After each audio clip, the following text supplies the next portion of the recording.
Another day, another basketball stories na naman ang pagkikwentuhan natin.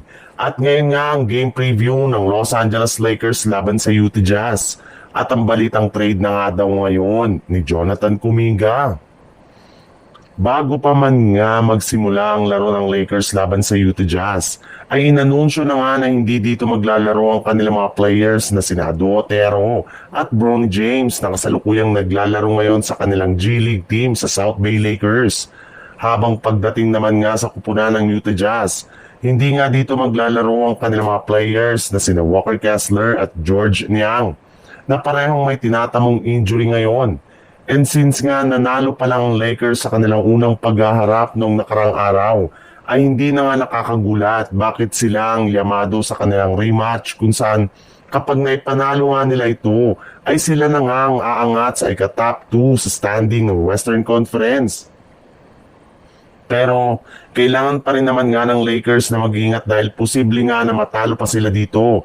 Lalo pat hawak nga ng Jazz ang home court advantage na maaari nilang gamitin para makuha ang momentum sa kanilang laban.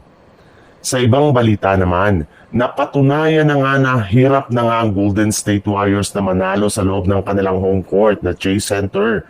At isa nga sa mga dahilan nito ay ang paggamit ni Coach Steve Kerr ng kanilang sariling signature na small ball rotation na siyang sinasamantala ngayon ng kanilang mga kalaban.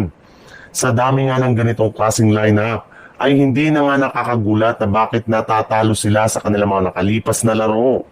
Pero imbis nga na ayusin ng Golden State Warriors ang ganitong klaseng problema, ay mas sinisisi pa nga nila ang kanilang batang player na si Jonathan Kuminga.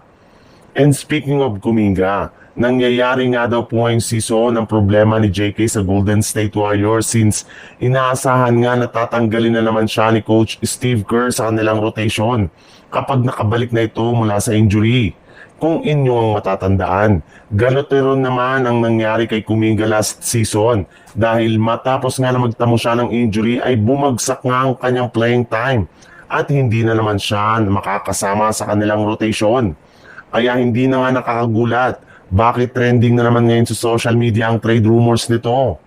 May ilang mga team na rin naman nga ang nagkaka-interest pa rin sa kanyang serbisyo at kailangan na nga itong samantalahin ng Warriors.